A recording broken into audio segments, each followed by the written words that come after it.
world around us is changing. Our young people face competition for jobs in the future like we have never faced in my generation. 10 is a kind of watershed. Pre-10, the majority of children buy into education. They're very engageable. Post-10, something happens. We've travelled across the country to visit 5 areas where schools are working in innovative and interesting ways to raise attainment and are succeeding in bridging the gap.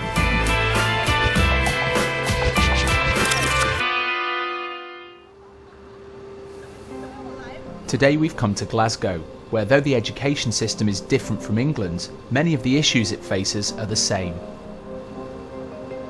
Glasgow is currently home to a major redevelopment programme designed to reinvigorate a city which has suffered years of decline.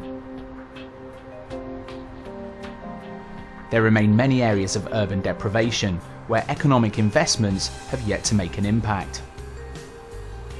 An example of the recent redevelopment is the Glasgow Tower, where psychologist Alan McLean reflects on the struggle to get Glaswegian children to buy into the education system. If they don't buy in and engage with education, they're not going to achieve. I'd have to say engagement and motivation is probably more important than ability, because you can imagine a group of people with children with the same level of ability. Half will do well and half won't do well, and I can pretty much guarantee you the group that do well are the group with motivation. Glasgow over the last 40-50 years has seen a significant level of depopulation from the area, and population is now about 600,000 where it was 1 million in the 1950s. And with that, along with that, there's been a decline in some of our traditional industries. So there's been a massive loss of jobs, and with that, a number of people have left the city, and we've been left with a number of areas vastly depopulated, with a number of youngsters who suffer significant disadvantage in their home background. The attainment levels in Glasgow schools have been disappointing, and a number of our schools, all our schools, have been working very, very hard to try to improve this. We've come to Scotland to look at the different approaches 3 schools are taking in dealing with this problem. Smithycroft Secondary School is in the poorest area of Glasgow. Barhead High School and St Ninian's High School are in the better off suburbs and have both been awarded extra funding as part of their Schools of Ambition status. This is similar in some ways to specialist school status and delivers at least £300,000 over 3 years in extra funding. The scheme was introduced in 2005 by the then Scottish Minister for Education, Peter Peacock. Well, the world around us is changing. Our young people face competition for jobs in the future like we have never faced in my generation. We've got an absolute obligation to help them meet those challenges. The school system does that. It's got to shape up to the future and adapt and change. And Schools of Ambition is one of the ways in which we learn about the change process.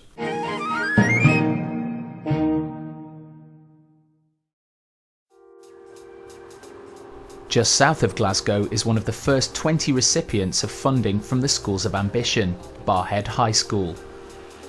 We're always trying to close the gap, and the gap of opportunity, the gap of actual attainment in our schools. And yes, Schools of Ambition can contribute to that, because one of the features of those schools, those communities where there's lower attainment, is a poverty of aspiration. School of Ambition helps us with that huge middle group who never ruffle the surface, but who need our support and need self-esteem in order to succeed to their maximum potential. Okay, so today's revision then is going to be on multiplying and dividing by 10.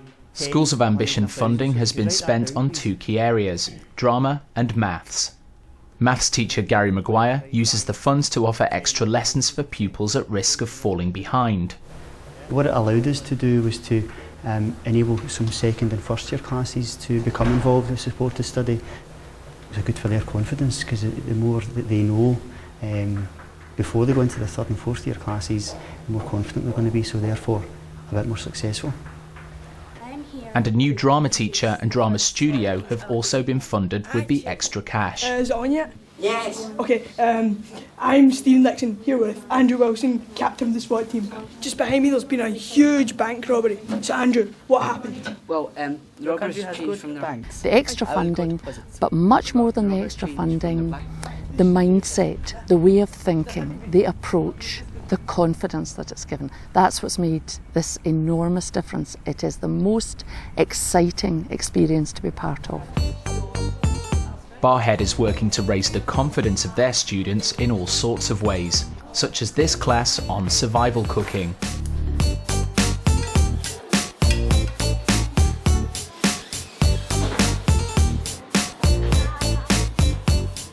We've had courses in survival cookery, and the idea there is about confidence. Young people ready to leave home, ready whether it's because they're going to university or because they're moving out into a tenancy of their own, need to have the confidence to be able to fend for themselves, and one of the ways they do that is in cooking. Knowing how to cook on a shoestring budget, although it appears to be about cookery, is about confidence.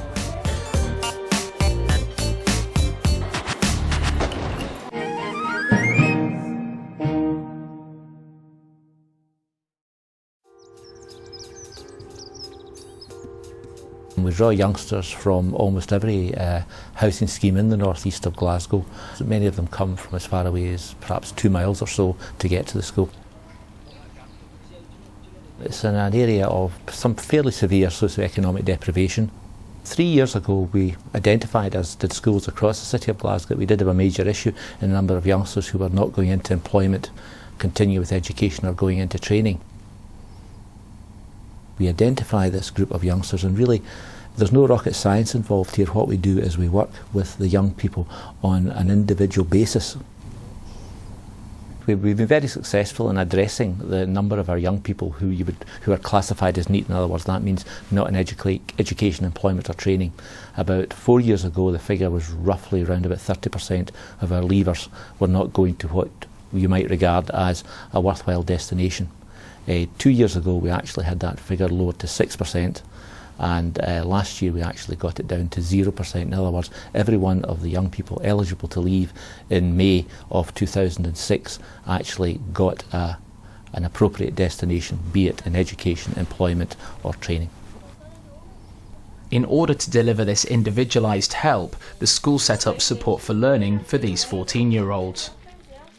They're at that stage where they need to have just skills for thinking about. A lot of them will leave school when they're 16, so we're hoping to just build up their confidence and tackling new things, giving them strategies how to do that.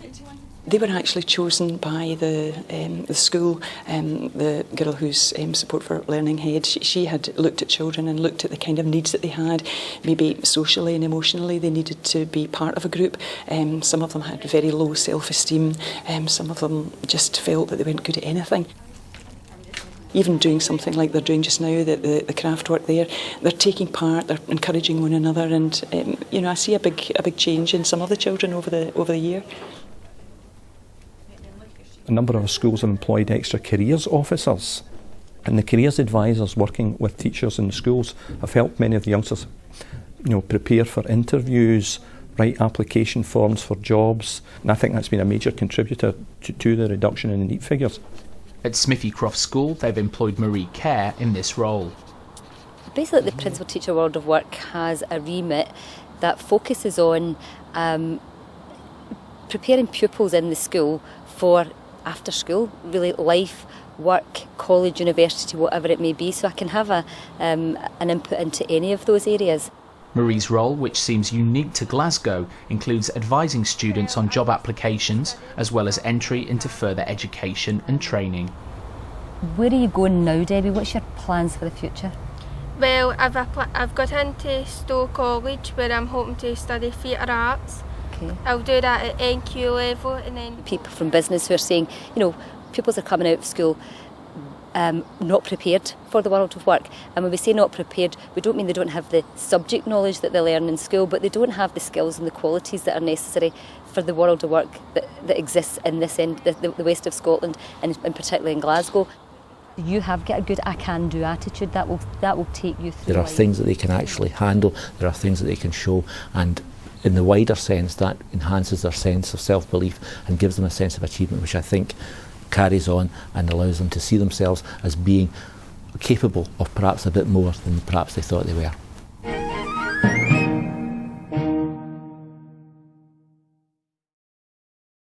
Ten is a kind of watershed. Pre-10, the majority of children buy into education. They're very engageable. Post-10, something happens. And it's the social, cultural, peer group, hormonal, it's all these combinations come together. Just north of Glasgow, our final school, St Ninian's High School, is seeing the benefits of working to improve the level of students' engagement with education. Because of what we're doing in terms of better engaging the pupils, discipline has improved, low level and discipline has improved, with statistics to back that up. Our attendance has improved. We've improved our attendance figures by something like 4% in the last 2 years. And that may be a lot of factors, but one of the key factors I think is that children like coming here more because of what's happening in their classes on a day-to-day basis. What feature allows you to move the view of your document from left to right? Once again, Schools of Ambition funding seems to be helping. Here in the ICT classroom, it's funding attractive new kit, like these remote control voting devices. And I'll find out who exactly is getting what question wrong, so we can really tailor that learning to you. Through the ICT department have made astonishing improvements over the last 2 years in terms of the technology that they now have access to. You just go onto the computer and work through your word processing, okay? We're quite confident because we have invested in hardware and in the staff development, and we've invested in attitudes, that those attitudes can continue beyond the life of the funding for the programme. One scheme they intend to continue once the funding runs out is their Reach for the Stars assembly. Is everybody happy? We feel you've got to believe to achieve. Believe will help you to achieve. Believe in your own self. Believe in your own abilities. The Reach for the Stars ceremony, which rewards good behaviour, was in place before the extra cash was given. But Schools of Ambition funding has allowed them to expand the scheme and to teach other schools about it. And then I'm going to ask you to raise your hands and tell me what it means to be caring, what it means to be prepared. Wear your school uniform smart. Wear your school uniform smartly. Reach for the Stars is all about instilling in children self-confidence, self-belief, self-esteem, where we want them to be confident individuals whereby they can take part and participate in everything that goes on. We have no lack of faith. We believe. We will achieve. The examples we've seen of how the Scottish education system is working to bridge the attainment gap featured Barhead High, where they're tailoring the curriculum to their young people's needs. I think by offering opportunity after opportunity to achieve to young people, we are helping to close the gap. Smithycroft, which has implemented a range of support mechanisms to help the student in school and in preparation for life when they leave. Whether you're a school of ambition or not is not a reason for actually looking at imaginative and effective ways of responding to the needs of your young people. And St Ninian's, where they're working to engage their students in the transformative effect of the education process. You've got to believe to achieve. Believe will help you to achieve. Believe in your own self.